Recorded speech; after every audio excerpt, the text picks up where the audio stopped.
Hi everyone, let's talk about Dominations, which is magically here, hopefully. It's on Kickstarter right now, and in the description you can click a link for the campaign page and see all of the final stuff, because as hopefully I said enough in the playthrough, it was all prototype stuff, and yeah, things I'm saying here might not apply for the final thing if you're watching this in the mystical future.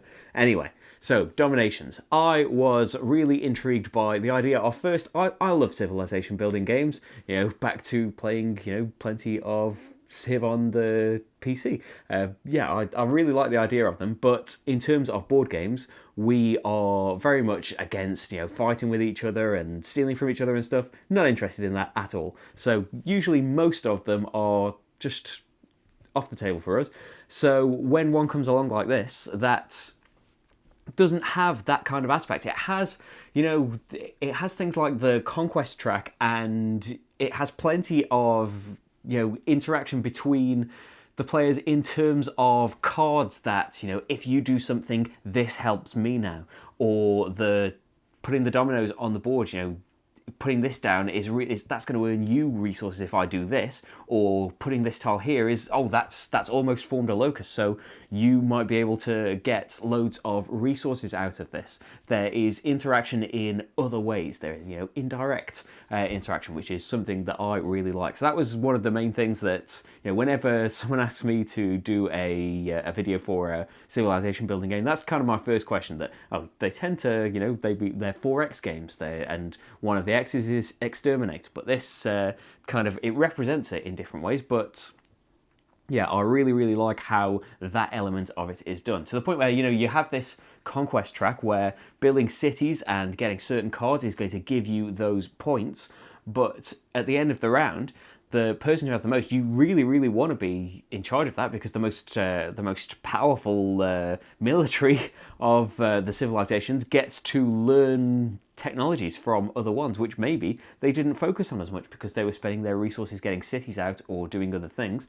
But yeah, I really, really like how that element of it is done, and it's quite different to any other civilization building game that I've played. It's more abstract, that you are playing, a civilization with your objective card, and their first three objectives are tied more to the kind of the way that historically that civilization kind of maybe expanded or really went for technologies and things. Yeah, it's abstracted out, isn't it? And I do like that the spreading out of dominoes across the board, while it could be just a completely abstract thing of, okay, I matched red to red, so now I get some red.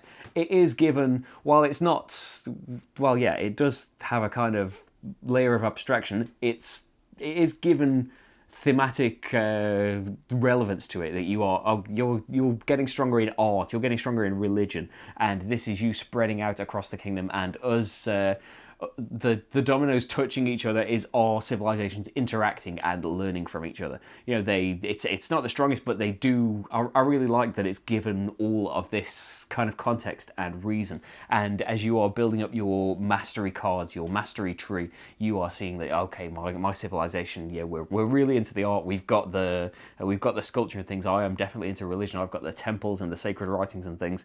I like that element of it as well. The things from game to game, I think that having all of the masteries available is kind of necessary, because how interlocking they are, how much they rely on having other cards. But having those the same, and the dominoes aren't going to change it up that much. I think in a two-player game especially, this is hardly ever an issue in games with more players, but things may go the same way. It's more open. There's a word for it I can't think of.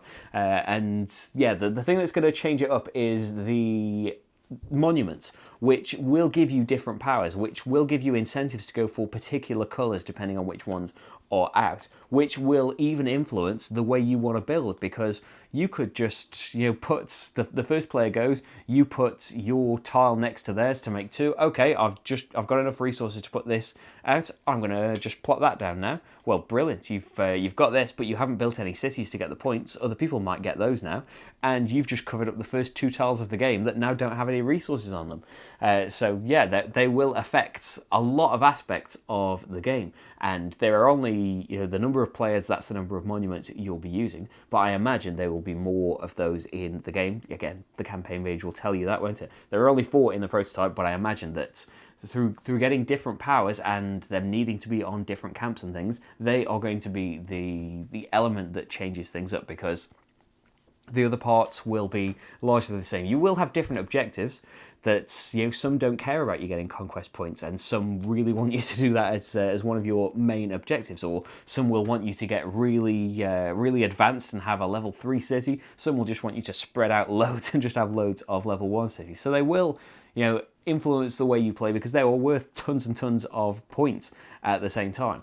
But yeah, there will be some elements that I think in a 2-player game that's more pronounced, that, or maybe it's the way that certain players like me tend to play, that or Rach and I, that we, if we're not kind of influenced by too many things, we may go in the same direction.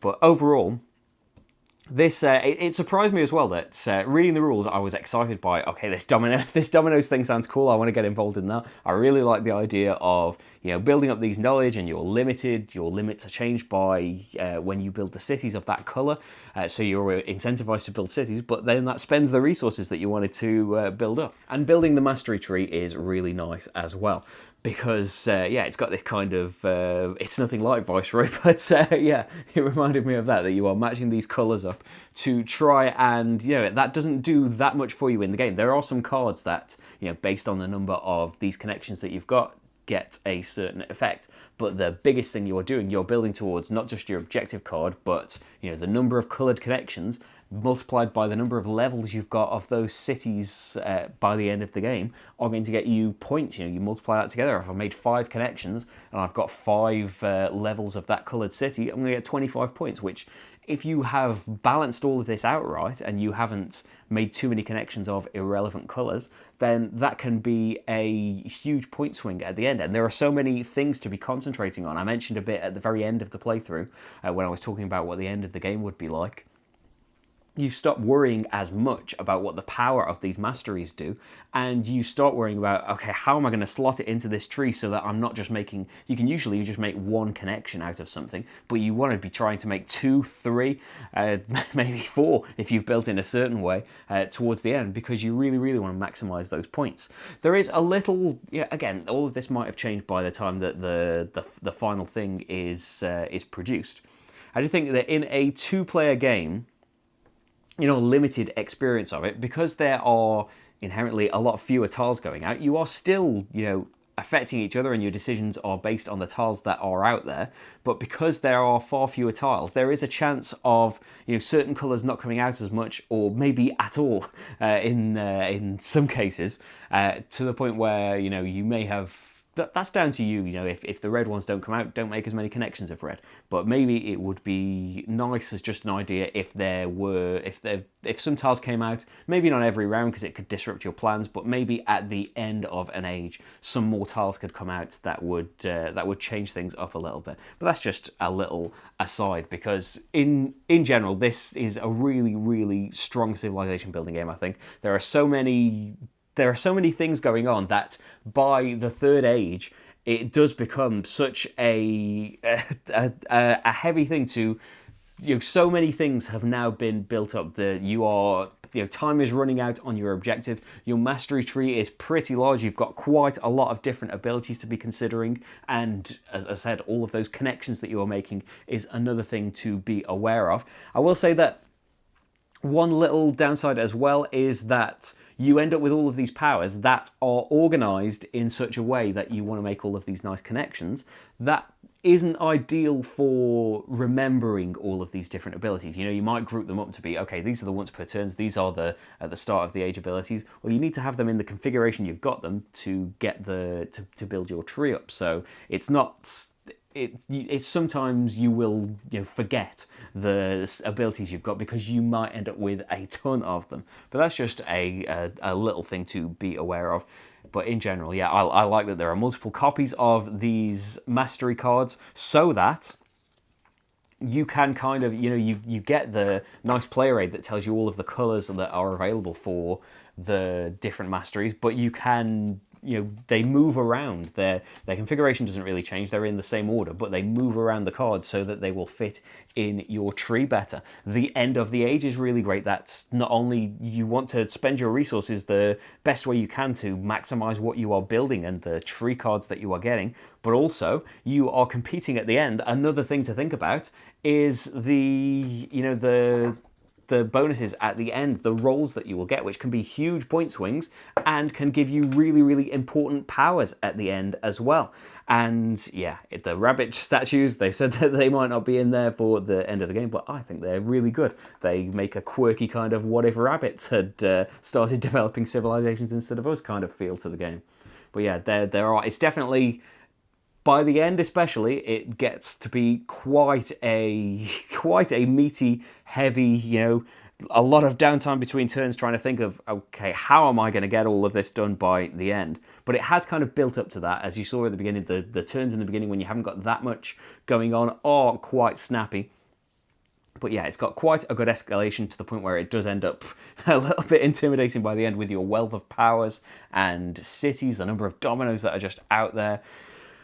But yeah, that might be just what you're looking for. Be aware that, yeah, that it's maybe a bit deceptive, that it's maybe a heavier game than it first seems, but yeah, it's got a lot of hidden depths and all sorts of moving parts. And I think that it is a very different kind of Civilization game as well. But I did a playthrough of the first age of the game, which will give you a much better idea of what the game is like than any of my rambling. This is just what I think based on the prototype that I have got. But yeah, that is Civilization. Again, the Kickstarter is in the description so you can see what they're offering on the campaign page. But I think that is it from me now. Thanks a lot for watching, everyone. I'll see you for the next game. Bye.